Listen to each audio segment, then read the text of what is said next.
What up, coming at you with another AMA this week. Pretty exciting stuff. We launched the whey protein, vanilla and chocolate whey, grass-fed, grass-finished from Irish cows. Why did we go with the Irish grass-fed whey? Ireland has an amazing environment for grass-fed cattle. A lot of their farms are coastal, seeing as Ireland has a lot of coastal territories. The air is fresh, the soil is rich, they use Jersey cows, it's just amazing. So go on Amazon or our website, get the vanilla protein or the chocolate protein. They're absolutely delicious, and they mix in way better than the beef isolate because the beef isolate is pretty gelatinous.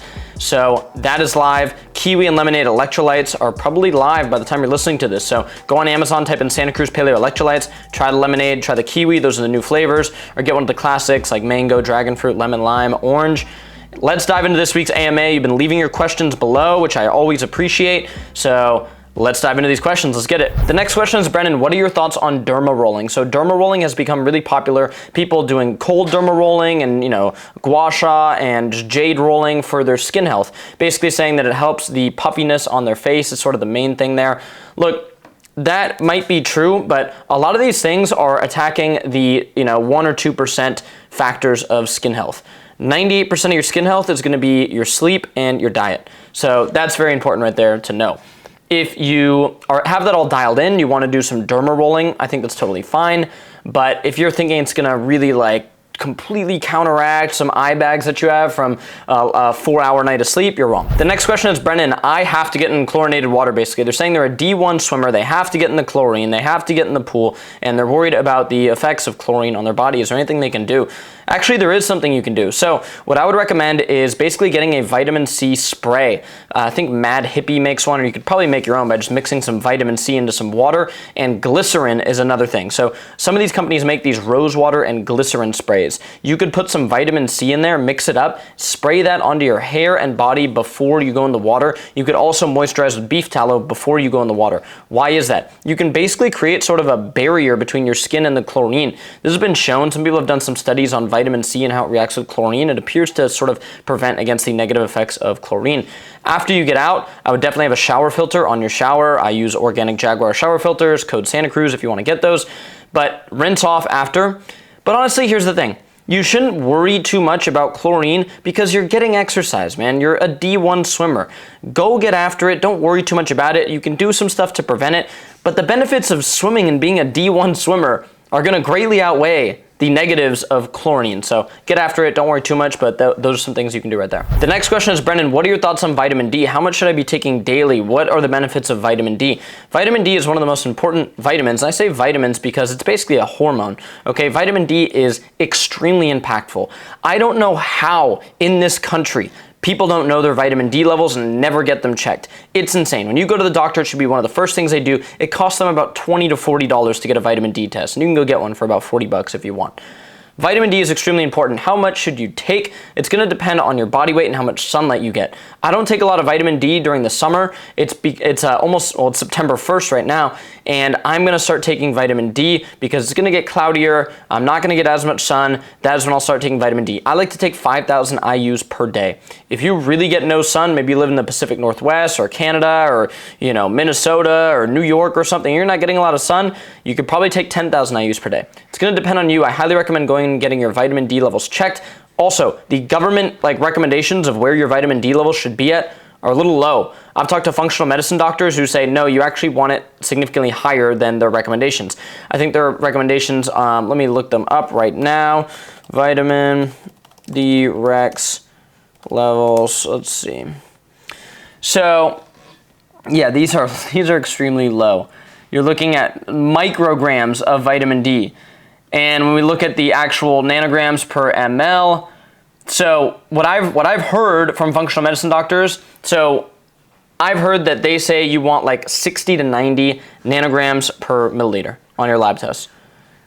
The government might say 20 to 30. I think that's wrong. The next question is, Brendan, what ratios of amino acids should you have, just in general? That's sort of a silly question because, in all honesty, you want to get a broad range of amino acids, and you want to do this through mostly eating real whole food. Foods like meat have a complete amino acid profile, fish, eggs, chicken. These are going to be foods that have a well-rounded amino acid profile. If you are eating those foods as the base of your diet, you're going to be fine. You're going to get all your amino acids. Now you can play around with different amino acids, and like our beef isolate protein, for example, you'll see it's really rich in an amino acid called glycine. Glycine really helps support skin health, hair health, gut health. It's really amazing, and I kind of like adding in the beef isolate protein to get a bit more glycine in my diet. However, if you were just to try to survive off beef isolate protein or collagen protein, or just, a plant food that doesn't have a full amino acid profile, you'd eventually die. You'd eventually get severe health issues and die. Now, you're not going to do that if you do that for a day or two, but eventually you would die. You want to eat a wide variety of foods to get all the amino acids. Trying to optimize for certain amino acids is sort of dumb. Just eat a real whole food diet, supplement with some protein powder if you want, and you're gonna be good. The next question is, Brendan, what do you think about popcorn? So maybe it's movie night, you're with your girl, you wanna have some popcorn. I think it's totally fine. Now, corn isn't really a health food. I wouldn't put it up there as a health promoting food, but if you like having the occasional taco or some popcorn, there's a corn tortilla, popcorn, you're gonna be just fine. Now, you do not want, I've done some grocery store videos on this, guys. You don't wanna just go to the store and buy some random popcorn. You have fake butter, you have, literally seed oils in there. There's no reason to do that. You can pop your own popcorn or just get something where the only ingredients are popcorn, melt some nice grass-fed butter with some salt and pepper, pour that over there, put some rosemary on there, make it fancy. That's gonna be delicious. All right, so this guy says he's bought our beef tallow and he wants to add some essential oils to them just to give him like some, fragrances, some scents. I think essential oils are fine, but what you need to be careful of is some essential oils, it's been shown that like a lot of lavender oil exposure can actually be slightly estrogenic. So I'm not really a huge fan of that. Like I'm never gonna release a product that has tons of lavender in it just because I don't really see the benefit of that. And if it's slightly estrogenic, why would I wanna do that? Also, some oils can be comedogenic. What does this mean? I see a lot of companies selling beef tallow with olive oil or coconut oil in there and telling people to put it on their face. Well, it's weird because olive oil has a comedogenic score of 3 out of 5. Coconut oil has a comedogenic score of 4 out of 5. Beef tallow has a comedogenic score of 0 out of 5, meaning it won't clog your pores, it just won't. So why would I want to add in something that slightly clogs people's pores? I don't get that. Obviously those aren't essential oils, but just be careful about what you're putting onto your skin. Experiment around, but if you want to add some essential oils and you like them, it's probably fine. Brendan, why are there so many ingredients banned in Europe that are allowed in the US? What's going on with that? So overall, part of our food system, why it's so messed up, guys, is we have what's called lobbying. So you can basically pay for influence in this country. There's a whole book on this called Republic Lost by Lawrence Lessig, and he talks about the influence of money into politics. Now, how does this affect what you eat and what's going on with your health? Well, what we have, first of all, is subsidies. So people get paid to grow corn and soy and produce corn syrup. That's why a lot of these foods are so much cheaper. You can grow a massive monocrop field of soybeans and you will get subsidized by your tax dollars. Meaning you right now, if you work a job, you are helping pay for corn and soy farming. I am too. There's nothing I can do about it. I pay my taxes. I'm helping produce corn syrup. That's the system we've designed in the United States. Now, if I became president, what I would do is subsidize actual healthy food. So if you have a pasture-raised farm, you're doing pasture chicken, pasture-raised beef, I would subsidize that. And that would make that food cheaper. But, I don't think the politicians are going to do that.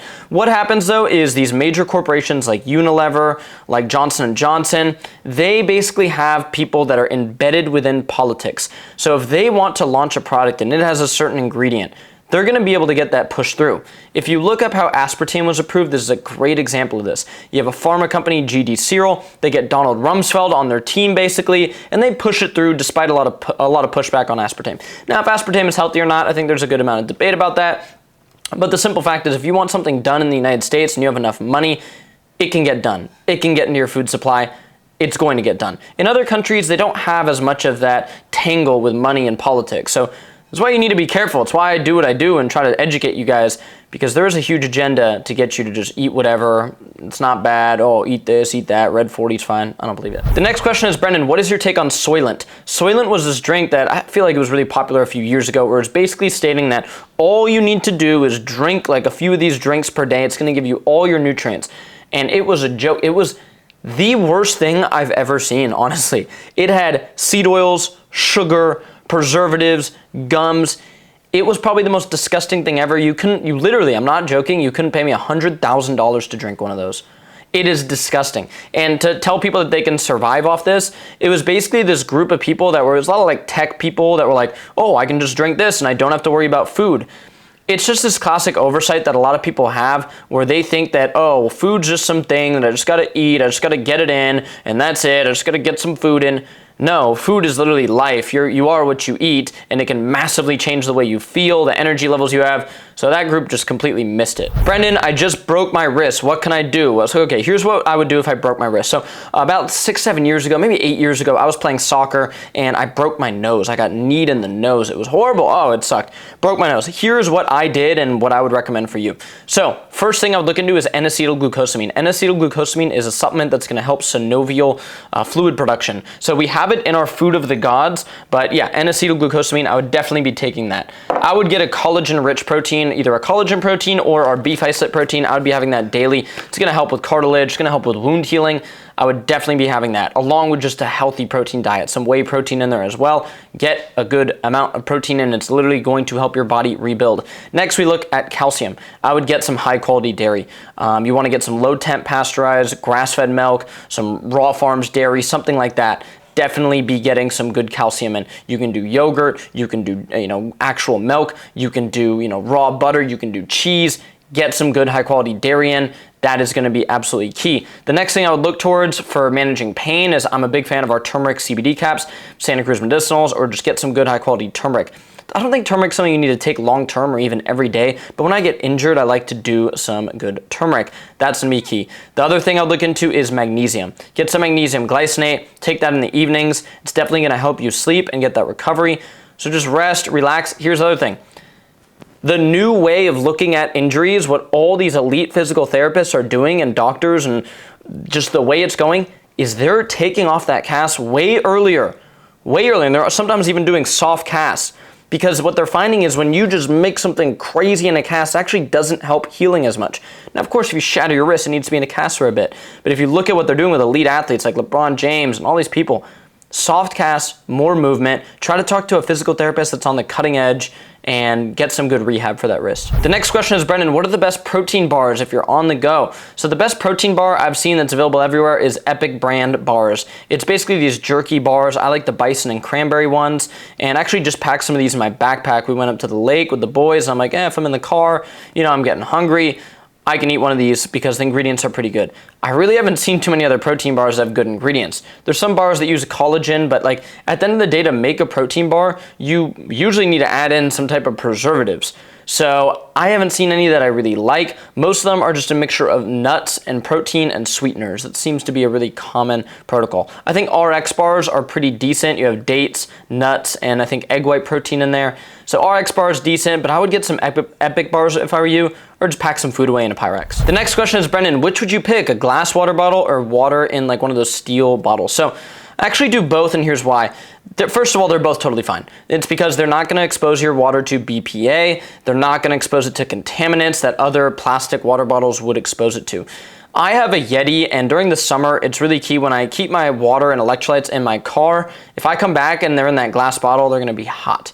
They're going to be very hot. So in the winter, I go towards more of those Mountain Valley spring bottles. I'm just refilling them, which I still do. But now I have a Yeti where I throw some ice, some water, and some of our electrolytes in there. So like yesterday, I had a scoop of some dragon fruit and creatine in my big thing of water. And that's just sort of what I'm sipping on, keeping me hydrated, keeping me fueled. So they're both good. You can do both. The next question is, Brendan, why is chloride not in your electrolytes? Well, sort of a dumb question, I'm sorry, but we have sea salt and pink Himalayan salt in our electrolytes, which is sodium chloride. Sodium chloride is salt. So it is in our electrolytes in the form of sea salt and pink Himalayan salt. The next question is, Brendan, what are your thoughts on social anxiety at the gym? Let me tell you a story, okay? This story, this literally happened to me. I was probably 17 years old, maybe 18 years old, and I'm at the gym and I just heard about kettlebells. I had no idea how to use a kettlebell whatsoever. And I went up to a dude at the gym who was jacked. He's swinging some kettlebells. I'm skinny, 17 at this point. And I go, hey, can you tell me how to do a kettlebell swing? And this dude was an asshole to me. He was like, no, what? No, like you're interrupting my workout. No, he was super rude. And it was horrible. You know what I did? The next day, I saw another dude using kettlebells. Similar thing. Dude was jacked, swinging on kettlebells. You know what? This is the way I am. I just said, fuck it. I'm going to ask this guy. I said, yo, can you tell me how to swing kettlebell? Nicest person ever. Yeah, absolutely. Taught me how to do a kettlebell swing, kettlebell clean. He was so stoked. Nicest person ever. The simple fact is if you have social anxiety, you're probably worried about someone being mean to you, being a dick to you. And the reality is most people don't care about what you're doing. Think of how much crazy shit you see at the gym. At the gym yesterday, I saw a dude just facing the wall going like this. I don't think anything of it. I just walk, I'm like, oh, that's crazy. I just walk by it. Any rational person isn't going to care what you look like at the gym, what you're doing at the gym. If I see someone who's 500 pounds at the gym, I just see them, I go, awesome, they're here. That's all I think. So honestly, the people that would actually say anything to you and judge you are probably losers. So you shouldn't worry about losers, should you? No. Go to the gym, go do your thing. Get rid of the anxiety. Who cares what you do?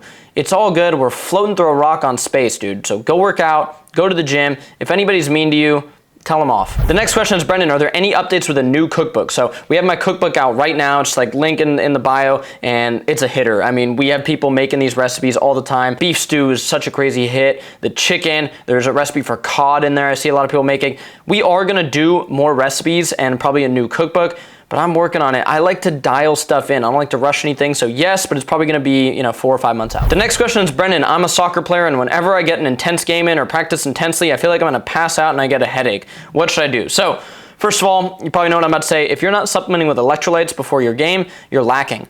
It's so well connected, the lack of sodium, potassium, magnesium with headaches, that if that's one of the symptoms you're getting, you should absolutely be drinking these electrolytes, and try to drink them about, an hour, 45 minutes before your game. That's the first thing. Are you hydrated? The second thing is, are you getting a good game meal? About 2 hours, maybe 2.5 hours before, I'd recommend getting some protein and fruit in. I like getting, some red meat, some blueberries, some other fruit. That's what I like to do, before maybe a hard jiu-jitsu practice or something like that. You gotta have fuel in you, okay? It's probably why you're conking out, you don't feel good. And you can also have some fruit right before your game. Try that out, let me know if it helps. The next question is, this guy says, Brendan, it's been proven that red meat is bad for you. We know it's bad, it's been proven in so many studies. It actually hasn't. I just covered this in a deep dive into red meat. It actually has never been proven that red meat is bad for you. What has been shown is that when you survey people in the United States who eat red meat, that they are sometimes unhealthy. What does that mean to me? That means nothing. People aren't eating grass-fed steaks and working out like you and I are if you're watching this. They are going to McDonald's. They are fat people. We have 42% obesity. 20% of children are obese. If you want to compare that meat eater with what I do, you're insane. And that is the only data that is out there. It's survey-based studies. There has never been a mechanistic action proven that connects red meat with any type of disease. The next question is, Brendan, can you explain why lettuce and oysters can be dangerous? So this guy's talking about this video I did, basically sort of calling people out that talk out against raw milk. And what I see with a lot of these anti-raw milk people, like Scientific Snitch, is they're making very good points. Raw milk can be dangerous. Raw milk can get contaminated with bacteria and get you sick.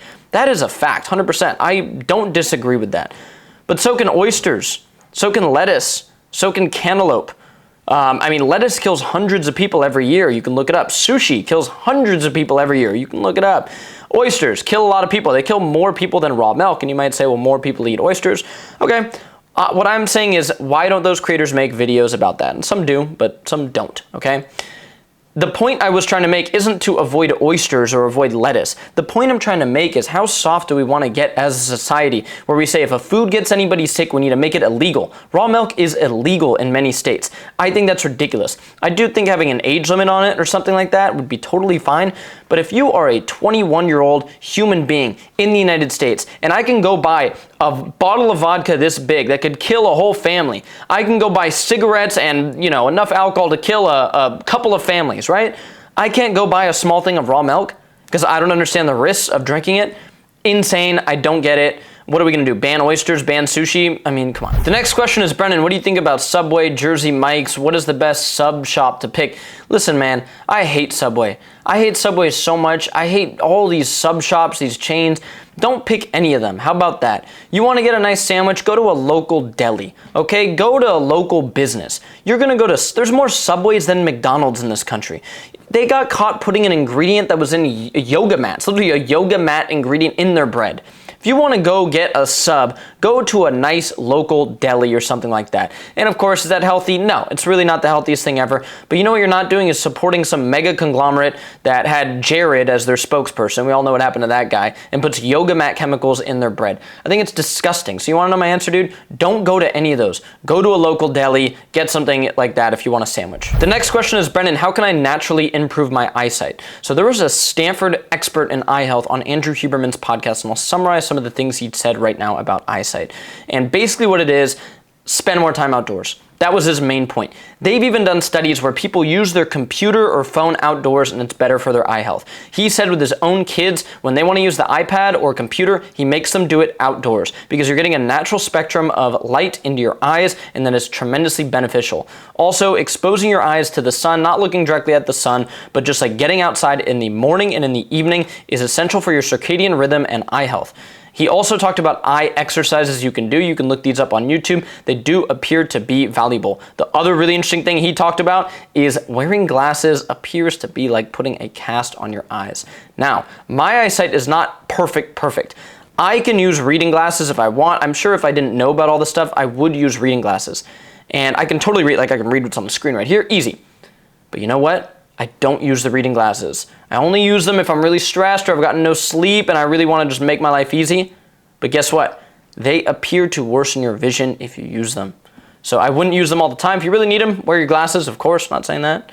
But you want to kind of train your eye can be trained. This question is, Brendan, I rent a house, so I can't install a reverse osmosis system. What do I do? I know my tap water is dangerous. It's chlorinated, it's fluoridated, there's heavy metals in it, there's arsenic in it. In many cities, it's bad. Here's what you want to do. There's two options you have. One, you can get what's called a countertop reverse osmosis system. They sell these on Amazon. You just look up countertop reverse osmosis. Either it's a pitcher of water that you basically pour in the back of their RO system and it gives you a pitcher of water, or there's ones that screw right into the actual faucet that you have, and then they have another faucet that's already built into the RO system that it comes out of. Okay, so you can do that. Or what you can do is get these 5-gallon basically drums. I have these 5-gallon tubs that have a little spigot, and I take them to Whole Foods sometimes, and I fill them up because there's a reverse osmosis fill-up station at Whole Foods. There's one at Sprouts. Everywhere, every good natural grocery store will have that. So you can do that. And then you just go, you fill up 10 gallons, secure them in the car, bring them home, you got 10 gallons of good water. The next question is, Brendan, what do you think about microplastics with contact lenses? And I'm gonna basically lump in a few questions here. People ask about dental stuff. Oh my God, microplastics with, my retainer or whatever. Brendan, what do you think? Contacts. At the end of the day, guys, it is impossible to completely avoid microplastics. So if you're gonna get something that's gonna benefit your oral health or a contact lens that you sort of need, I don't think it's the end of the world to have that. I would probably opt for just having glasses than contact lenses. But if you need contacts sometimes for whatever reason, maybe you're playing a sport or something like that and they benefit you, I wouldn't worry about it. The next question is, Brendan, what are your thoughts on LMNT electrolyte? So I think this company is cool. They've really popularized salt-based electrolytes, but the simple fact is our Santa Cruz Paleo electrolytes are better. Why are they better? First of all, we have sea salt and pink Himalayan salt, so there's way more trace minerals in there than just using sodium chloride like LMNT does. Second of all, we have magnesium glycinate, a better form of magnesium, pretty much one of the top tier forms of magnesium. And the last thing is they're more affordable. It's probably one of the most important things. These are $1 per serving. LMNT is probably $1.50 per serving. So you really do want to get these, and they also just taste way better. That's a personal preference thing, but our flavors are amazing. The next question is from the Canadians. They're saying, Brendan, when are you gonna do Santa Cruz Paleo Canada? The Canadians want our stuff, I know. So first of all, in some areas of Canada, it does appear you can get our stuff on Amazon with a bit of a shipping charge. So we've had a lot of people in Canada get our stuff. Now, when are we going to be fully available in Canada? We are going to get on Amazon Canada in probably November or December. I'm really pushing to get on November so we can be, Black Friday in Canada. But if you're in Canada, maybe near the border, try to go on Amazon and look to see if you can get our stuff. But if you cannot, the only option right now is a postal forwarding service. You can just Google postal forwarding service and you kind of order something and then you have somebody ship it up to you basically. But we will be on Amazon Canada, we're working on it. The next question is, Brendan, do you track your calories or macros? So right now I currently do not because I'm basically maintaining my weight. Right now I feel good, I'm around 165 pounds to 167 pounds, and I feel good and I'm pretty easily able to maintain this weight without tracking calories. Now, what I'm going to do in November is a bulk. I'm gonna do a mini bulk. I'm not gonna go crazy with the bulk because I don't feel it's really healthy to do a massive bulk. but I am gonna track my calories during that because I want to be in that calorie surplus. After that, I will do a mini cut and I will track my calories then. I think if you have a specific goal with weight loss or weight gain, you should track your calories. But overall, once you sort of get in that sweet spot where you're lean, you feel good, you do not need to be tracking calories every day. I'm there right now. I have a six pack, I'm lean, I'm muscular, I feel good, and I don't need to track my calories daily. That is it for this week's AMA. As always, leave your questions below and I will get to them. If you want to save some money, go to santacruzpaleo.com. Any 2 items you get, enter the code SantaCruz10 at checkout. Try the lemonade electrolytes, try the kiwi electrolytes, they're so fire. The vanilla and chocolate whey protein are amazing. We have the tubs coming in October, and we're gonna do some fun flavors with that. We're working on our natural pre-workout, a pump-based formula, a lot of citrulline in there, vasodrive AP, alpha GPC, methyl B12, acetyl L-carnitine, and obviously no red 40 in there, no artificial sweetener. It's gonna be a really gut-friendly natural pre-workout. We'll have a caffeinated version and a non-caffeinated version. So let me know what you think about that, any ideas you have, and yeah, I'll check in with you guys soon. Appreciate you, see ya.